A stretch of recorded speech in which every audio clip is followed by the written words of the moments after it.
Again, you asked the DOJ, sir. Wala ho akong idea dyan. All right. Counsel for the prosecution, kindly avoid. All right, but side this remarks. this is not from the DOJ. This is your copy. This is a receiving copy. So when you receive back your receiving copy, you did not bother checking this portion? Your Honor, hindi ako personally nag-receive niyan. But this is your affidavit of investigation. Objection argumentative, Your Honor. Asked and answered. Asked and answered. Move on, counsel. All right. My question to you now is this. The discrepancy is not 1 day or 2 days. The discrepancy is from Feb 12 to January 30, so it is a substantial discrepancy. My question to you is this. Who changed this Objection. date? Objection, If you know. That's mis- When you say kasi revised affidavit, binago namin yung affidavit namin. Hindi ho namin binago, Your Honor, yung affidavit namin. Nag-require ho ang Department of Justice, kulang kayo ng affidavit as to the fact na nirecord nyo yung video, kulang kayo doon sa affidavit kung sino nag-execute ng PSN, etc. But not the substance ng affidavit, Your Honor. All right, I'll go back to the point later, but let me highlight one very important observation. Okay, your January 30, 2025 affidavit of investigation included a transmittal letter, as you said, as well as an investigation data form or IDF, correct? Wala ho akong kopya dito, sir. You don't have a copy. Okay. In fact, let's show that IDF. Page 12, this is page 12 of Annex G9, for the benefit of this honorable court as well. Okay, this is an investigation data form. You're very familiar with this document because you're an investigator, correct? Now, this was... Kindly wait for the witness to answer. He Are you nodded his familiar? head. Yeah, investigation data form, sir. Okay. Opo, Your Honor. All right, so in other words, the IDF serves like a cover letter for your affidavit of investigation, correct? Yes, sir. Okay. And the transmittal letter, along with this IDF, was received by the DOJ, correct? Yeah, I believe so, sir. All right. Now, my question is this. Was the investigation data form also received by the DOJ? I don't have personal knowledge. You don't have... But you were the one who caused the filing of the affidavit No, attached to this I- affidavit of investigation data I form, instructed correct? the agent on case, as well as the executive officer na pagkumpleto na, pwede ninyo nang i-file yan sa Department of Justice for purposes of evaluation and case build-up if warranted, sir. Okay. Upon perusal of this investigation data form, there is a stamp received in the upper left portion of this data investigation form. And I'd like to note, Your Honor, and for the benefit of the court, can I ask my co-counsel also to distribute among the senator judges a printed copy so that they can peruse this document better, as well as the witness, so he can confront.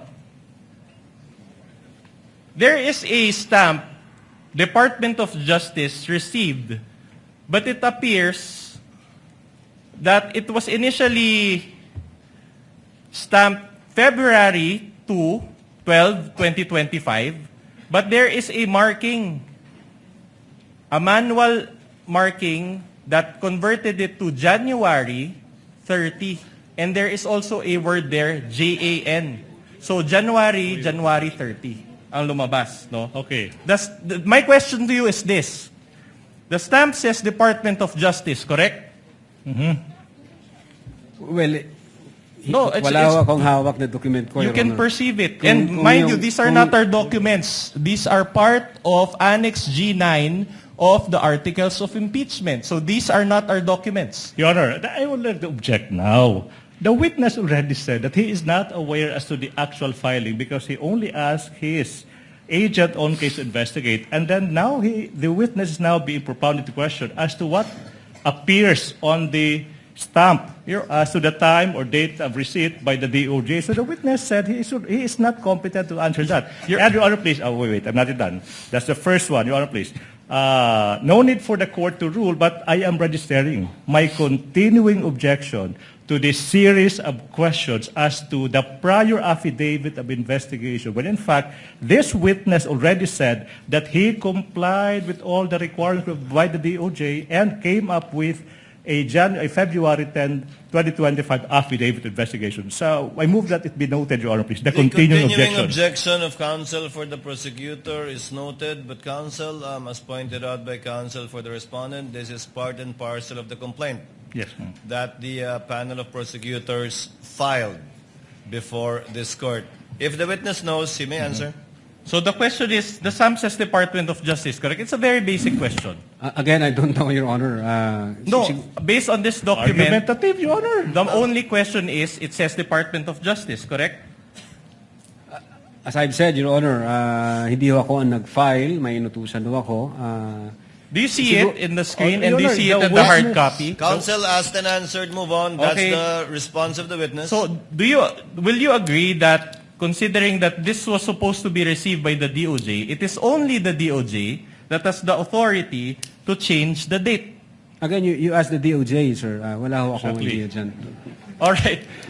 Counsel for the prosecution, kindly avoid. All right, but side this is remarks. not from the DOJ. This is your copy. This is a receiving copy. So when you receive back your receiving copy, you did not bother checking this portion? Your Honor, hindi ako personally nag-receive niyan. But this is your affidavit of investigation. Objection argumentative, Your Honor. Asked and answered. Asked and answered, move on, counsel. All right. on. My question to you now is this. The discrepancy is not 1 day or 2 days. The discrepancy is from Feb 12 to January 30, so it is a substantial discrepancy. My question to you is this. Who changed this Objection. date?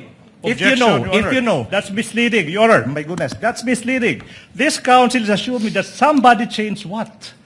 The counsel failed to elicit any answer from this witness. And now the counsel is conceiving that somebody changed that and confronting our witness with that. Misleading. This is the classic case of a misleading question. You Counsel- assume something that has yet to be established. That's not how we do it, with all due respect. Counsel for respondent, I think you made your point and you gave a copy to the senator judges, and we see your point. All right. Move on. But my more important observation is this. Objection, Your Honor, please.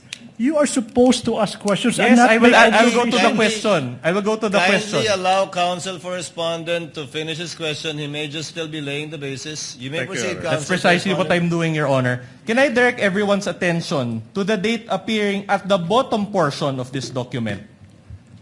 Oh, It says counsel- here- Counsel, technically not everyone, just the witness. Yes. And let's see if the witness can answer your question. It says here, February 11, 2025. So in other words, it was and it says here subscribed before NBI agent Ricarte. In other words, the date of the document is February 11, but it was received on January 30, 2025 by the DOJ. Do you have any explanation for this? That's the Objection, question. Your Honor. Objection. This witness is incompetent to attest to that exactly because he said he is not aware of this series of facts. I know where the counsel for respondent is going. Unfortunately for him, his line of argument was already nipped in the bud when this witness said he is not aware of that. He should move on to other points. Your Honor, the witness said that the investigation date, this investigation data form was attached to the original affidavit of investigation. And we want an explanation why there is a discrepancy on the date. The witness is a lawyer. Exactly. He has that's an the point. experience, Your Honor, in filing cases. We just want to know, Your Honor. We want to get to the bottom of this I have to matter. object to that. I have to If- object to that. Considering the witness- also, Your Honor, that this is about transparency. Will the parties please settle down? If the witness knows, Yes. Attorney Latok, do you know? Can you explain the discrepancy, or are you personally aware of the discrepancy? I cannot explain this, Your Honor. Unang-una, hindi ako nakapirma dito, hindi ako nag-receive. At wala akong idea dito sa... But Attorney Latok, you see the point that the counsel for respondent is trying to make, correct? Yes, Your Honor. That the But, date of receipt was changed to 1/30, January 30, but it was subscribed to on February 11. Meaning, you see it, but you have no personal knowledge how that came about. yes, Your Honor. I don't have Move on, personal counsel. So, doesn't this demonstrate that the that the document was Allow tampered counsel to with? finish. Doesn't this demonstrate, if you know that this this document was tampered with, does Objection, that Your Honor. demonstrate that? Exactly. He's now arguing with our witness, Your Honor. Sustained. Move on, counsel. Move on to your next topic, counsel. Your Honor, but you agree, Attorney Lotok, that the IDF is not a simple cover letter, correct? Asked and answered, Your Honor. Okay, in fact, it is an affidavit, correct? Yeah. An IDF is an affidavit, correct?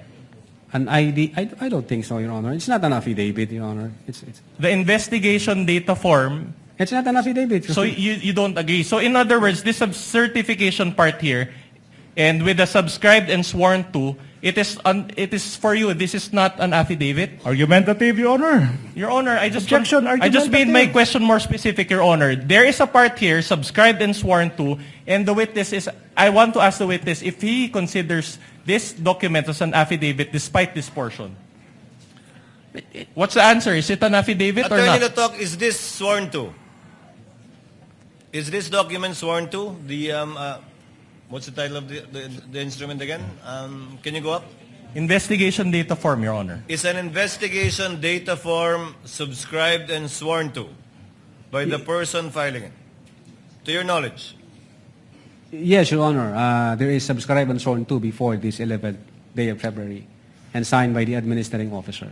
Okay. And as law practitioners, we know that when we file a case before the office of the city prosecutor, this actual page is signed and subscribed before the public prosecutor, Your correct? Honor, again. Objection. If you know, you are a lawyer and you are a as to- supervisor If of I your may. department. I'm just asking a basic question. I am now- As a law practitioner, as a lawyer, you know that this IDF is signed and subscribed before the public prosecutor when you file a case, correct? If I may object, Your Honor, continuing objection as to the relevance of this series of Noted, questions. same Your Honor, please. ruling. Witness may answer if he knows.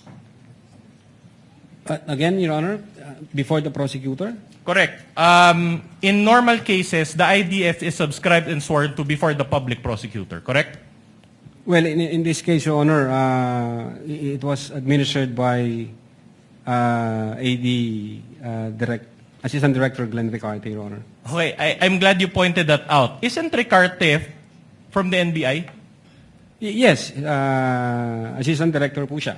In other words, this is a DOJ document, but you made your subscription before an NBI agent. Isn't that supposed to be before the DOJ agent? But again, wala akong personal knowledge dyan sa details na yan, sir.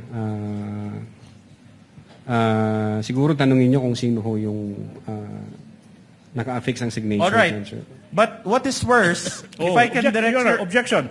Another objection, Your Honor. You know, this council is in the habit of inserting, Your Honor, adding value if we to may what is otherwise. Just be allowed to continue, Your Honor. This is our time. We've given them enough leeway, Your Counsel for Honor, the after more than prosecutors, hours. Let him lay the basis of his question. Yes. All right. Can I direct your attention to the upper right portion of this IDF? It states docketed 3/7/2025, and there is a docket number XVI-INV-25C-00048. Again, this is not with the source of this document is not the DOJ. This is your receiving copy, correct? In fact, this was part of the subpoena documents which you sent to the House of Committee on Justice, correct? Objection. Compound questions. Two questions. Okay, I'll Kindly reform, counsel. so, all right. My question is this, okay? So, do you confirm that there is a marking on the upper right which says docketed 3/7/25, and there's a docket number assigned? In this document, sir, yes. All right. We manifest, Your Honor, that this is still the same Annex G9. So in other words, you're telling this court that this document was subscribed on February 11, 2025, received on January 30, 2025, and docketed on whatever it is, July 3 or March 7, 2025. Is that what you're saying? That's compound. That's compound. You're asking 2 days and asking for one question. No, Your Honor, I just described the document Exactly. as it Compound is. question. Ask one question per date. That is exactly the genius why we don't allow compound questions. You are asking two questions and asking this witness to answer once. That's dangerous. That's Counsel, compound it's question. Counsel, presiding officer will clarify the matter. Questions were earlier asked already with respect to the February subscription and the January 30 receipt. Insofar as the docketing is concerned, do you see the numbers and or dates 3/7/25, Attorney Latok? Yes, Your Honor. In this document, there is number 3/7/25. And for clarity, NPS docket means National Prosecution Service. Yes, Your Honor. Is that correct? Opo. Yes, So Your it's a Honor. docket of the National Prosecution Service. Yes, Your Honor. Proceed, counsel. All right. So now I am showing you pages 169, 168, 169 also of Annex G9. This pertains to the affidavit of Agent Kalilung, which is an attachment now to the revised affidavit of investigation. You added this document to rectify the January 30 affidavit of investigation, correct? Again, sir? You added this document in order to rectify the January 30, the first affidavit of investigation, correct? And we will confront you with the document. Again, these are not our documents. The document was signed by Agent Mark Kalilong and subscribed and sworn to before Attorney Van Homer Angluben. Sir. Okay. So in other words, I just want to take a look on the date. Can we flash the date? So when you received the February 5 certification from the DOJ, you executed this, and it was February 10. Objection. Correct? Oh, I'm not the one that's who now executed misleading. it. That's misleading. It's Agent Kalilong who executed that, and then you're asking, you executed that. That's misleading. No. It's clear But on the record. But this is part of the revised affidavit of investigation, which Objection, this witness revised. co-signed. The If he witness knows- already said if that he they knows. did not revise it. They just complied. Misleading, Order. Oh, you want to Misleading. go? Okay, since Counsel, kindly settle down. The question, Attorney Lotok, is did you add, in order to comply with the DOJ requirement, this affidavit signed by Agent Kalilong? And is the date February 10? Meaning in compliance with the DOJ observation, is this one of the affidavits that you added? And is it dated? Although I don't have my record, it appears so, Your Honor, based on the document shown to me by the counsel. Both as to the fact that it was one of the affidavits added and as to the date, Attorney Latok. Yes, Your Honor. Okay. All Go right. on, counsel. I am showing you another affidavit. This is page 178, 179 of Annex G9. This now pertains to the Geran affidavit. This was also an attachment to the revised affidavit of investigation. Objection correct? again, Your Honor, please. The continuing use of revise, when this witness already said that they did not revise anything, they just complied with the requirement. That's now misleading. Your Honor, just many to- times over, misleading. All right, just to put this issue at rest, Your Honor, I'm confronting the witness with a letter to Richard Anthony D. Fadulion dated February 11, 2025. And I want to read, Your Honor, the last paragraph thereof. It says, to support our recommendation, attached herein is the revised affidavit of investigation. This is not our document. This is the NBI's document. Can Attorney Lotok be confronted with this document, please? It Attorney was signed. Latok, please answer. Yes, Your Honor. It was signed by then Director Judge Jaime B. Santiago. Can you confirm the last sentence for the record? Can you read it for the record? To support the recommendation, attached herein is the revised affidavit of investigation, including its attachment. Can you repeat the word before the word affidavit of Ask and investigation, answered, please? Your Honor. Asked and answered. So, Then I'm not misleading after all. Objection, Anyway, Your Honor. That's an unnecessary statement. Counsel is supposed to ask questions and not make these remarks. counsels, kindly settle down. We're about to wind up the day. all right. I'm showing you now pages, proceed, 178 to 179 of the revised affidavit of investigation. Can you be confronted with that document? The date is February 10, 2025. I just want to confirm the date, if that is correct. As it Date- appears from the document. As it appears here, 10th day of February 2025. Oh, very well. I am showing you now pages 187 to 188 of Annex G9, also a Kalilong affidavit, which is an attachment to the revised affidavit of investigation. Can we flash the date of that document?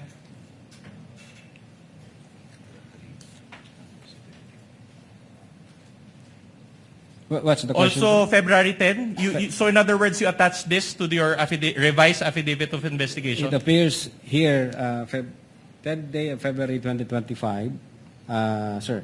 And you attached it to your affidavit of investigation, correct? As an attachment, sir. All right, very good. Now, showing you 199 to 200 of Annex G9. Now, this is the Asuncion affidavit. And I'll make a point in a couple of questions, Your Honor. Can you just confirm the date also and if it was attached to your revised affidavit of investigation? 10th day, it appears here, 10th day of February 2025. All right. So it was attached also to your revised affidavit of investigation. Assumption. Yes. All right. Now this is the question. I'm showing you now page 112 of Annex G9, another Kalilong affidavit. Did you also add this to rectify your January 30 affidavit of investigation or the first affidavit of investigation?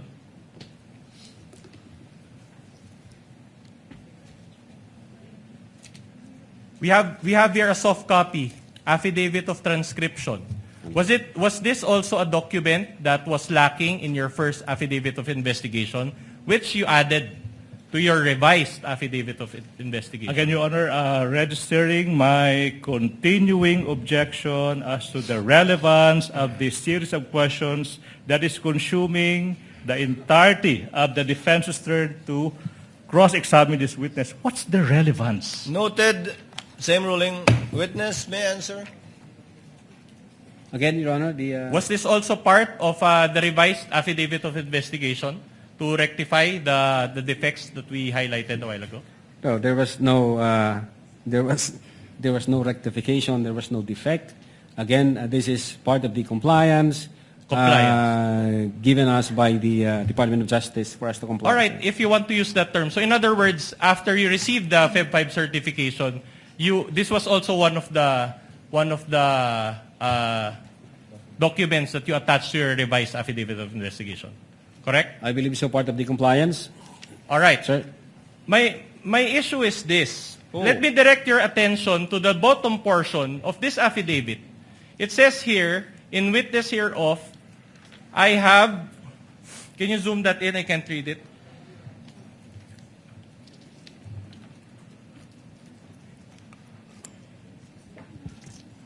The date is February 3, 2025. Can you zoom that in?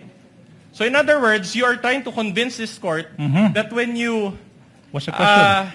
What's the question? This is the question. Are you trying to convince this court that you executed this affidavit prior... Objection, misleading. He did not execute did not. the affidavit, No, sorry. You attached this affidavit prior to the Feb 5, 2025 certification? Prior to what, Your Honor? February 10? Okay. You received a certification on February 5, 2025, Yep. correct? And you said that you added affidavits after receipt thereof. Now, you mentioned a while ago that this was one of the affidavits that you added, and yet the date came prior to the DOJ certification dated February 5, 2025. Do you confirm this? I think ang makakasagot po niyan si Agent Kalilong, Your Honor, kasi may mga attachment na kami during the first affidavit na-include na doon sa mga nire-require ng prosecutor na nandun na. And then nung nag-issue ang prosecutor, gaya po ng number 2, the press briefing, sige mo na.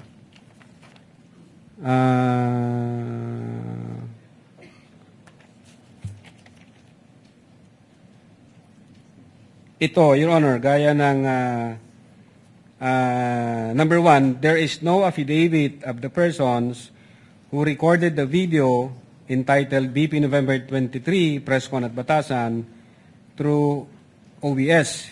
When in truth and in fact, kasama ho na and attached na doon yung affidavit of authentication doon sa unang affidavit. So in other words, you're telling this court that the DOJ made this mistake? That there was no... Not necessarily, Your Honor. Pwedeng hindi nakita ng prosecutor na naka-attach na yun. Kasi nandun po sa date na January 30 yung execution ng affidavit of authentication. Your Honor, if before we continue, Your Honor, I'm noticing something, Your Honor, please.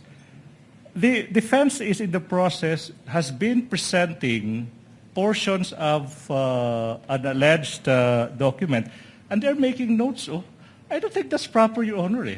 When you present a document, you present the document as if you don't make annotations. Exactly, Your Note Honor. number 2, that's not proper, Your Honor. We are presenting the actual document and we're confronting it. This is just to address, Your Honor, what was intimated by the senators, that they want to be able to follow the discussion, Your Honor, using the screen. If I may, my problem with that, Your Honor, please, because it's like you presenting your observation on a document and you're showing that to the court when what you're supposed to do is just to confront this witness with a document without any annotations. That's just my observation, Your Honor.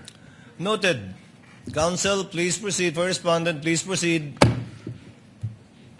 Meaning, but if you go to the contents, right, it says here, and let me read, the press briefing conducted on October 18, 2024 was not recorded and or stored in a DVD. No video submitted and there was no TSN of the said briefing.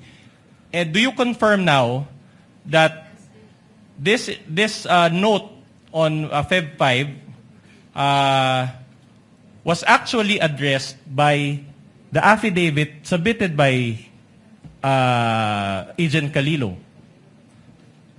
What? Come But again, sir? this note was satisfied by the submission of the affidavit by Agent Calilo. What affidavit, sir? The affidavit of transcription dated February 3. But can I see the affidavit, sir? Para lang sure. The one that we showed a while ago.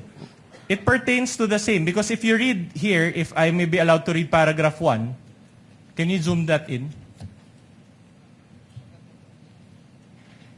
Or no, paragraph 2, it says there, in relation to the ongoing investigation, the undersigned was tasked to transcribe. So this transcribed the screen-recorded video of the press conference of VP Sara on 18 October 2024. So in other words, this was exactly what the DOJ required, correct? Yeah, base certification na in-issue, ang sabi ng DOJ, the press briefing conducted in October 18, 2024 was not recorded and was stored in a DVD. There was no TSN of the said briefing and the necessary affidavit of the person taking the TSN.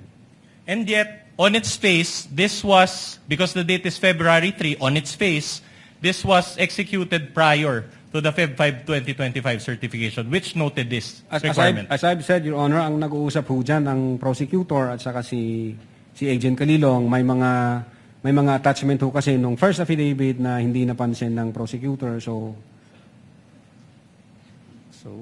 That's your answer. Okay. So, but the thing is, if I let's go back to the IDF, investigation data form. Now, the docket number that is indicated here is XVI-INV 25C-0008. But in the Feb 5 2025 certification, can we flash that?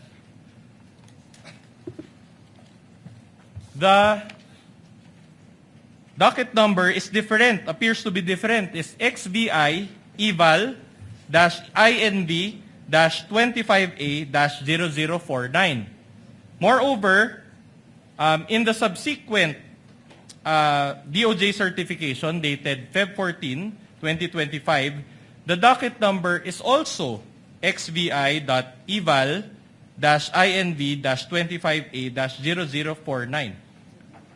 Do you confirm the difference in the docket numbers? Your Honor, no personal knowledge, and DOJ ho ang naglagay ng docket number niyan. But do you confirm that it was different? These are all received copies. Ask and answer, Your Honor, please. Ask and answer, argumentative. No, the answer is Ask not and answer, responsive. counsel. Move on.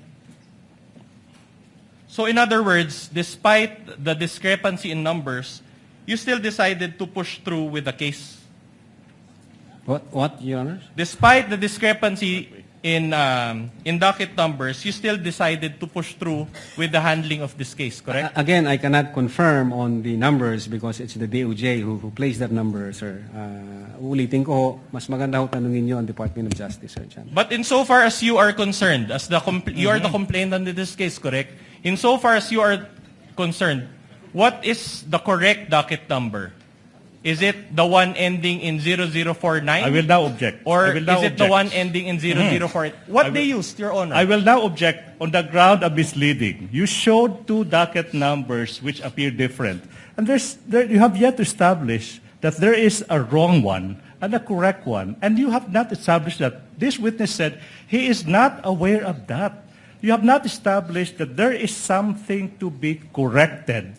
That's why the objection now, Your Honor, please. That's misleading. You assume that something is wrong that has to be corrected. Misleading. Counsel, witness is not competent to answer your question. He already responded that this is a DOJ form, that he is not aware, and that it might be proper to ask the DOJ instead at the proper time. Move on with another point, counsel. I think we've, unless there's another inconsistency, you can move on to another inconsistency or another point. Your Honor, just one last on this point. But in terms of what you followed, because as we know, you submit subsequent pleadings as to these two docket numbers. Which one did you follow, the 00048 or the 0049? Well, I don't have the record here, Your Honor. If I can check my own record. Do you have it with Can you do now? that now? Counsel, can you give him a copy of his record? Yung full record. Yeah. The chair finds that relevant because in filing additional pleadings or other materials to the DOJ, they need to indicate the NPS number for reference. So which one are you following? Which one did you follow subsequent to this? Yes, sir. February. Wala dito ah.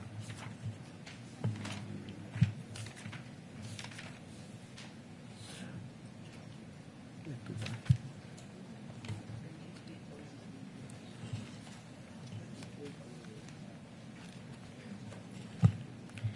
Well, wala ho rito, sir. Teka. Ang naalala ko, sir, yung sa investigation data form, dated February 11. Ano pong nakalagay na NPS docket number doon? Meron po ba? Yun po, sir, ang hindi ko, Your Honor, hindi ko po ma-confirm kung anong NPS docket number.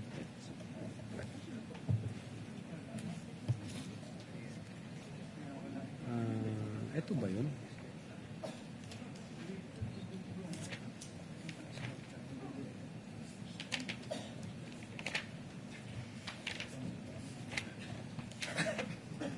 Teka, saan ang NPS na yun?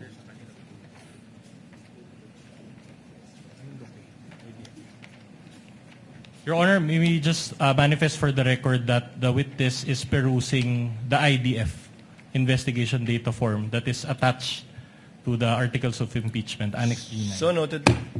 Well, this is the document from the defense, Your Honor. I cannot confirm, Your Honor. As of the Move on, moment, I Counsel. cannot confirm. But this is as received, correct? So in other words, you just received the document and you didn't bother to... Argumentative. To check. Objection. Counsel, let him finish, but indeed it is argumentative. Move on to the next question, counsel. With the permission of Senator Judge Tulfo, are you winding up or not yet, Counsel? Not yet? Far from it, Your Honor.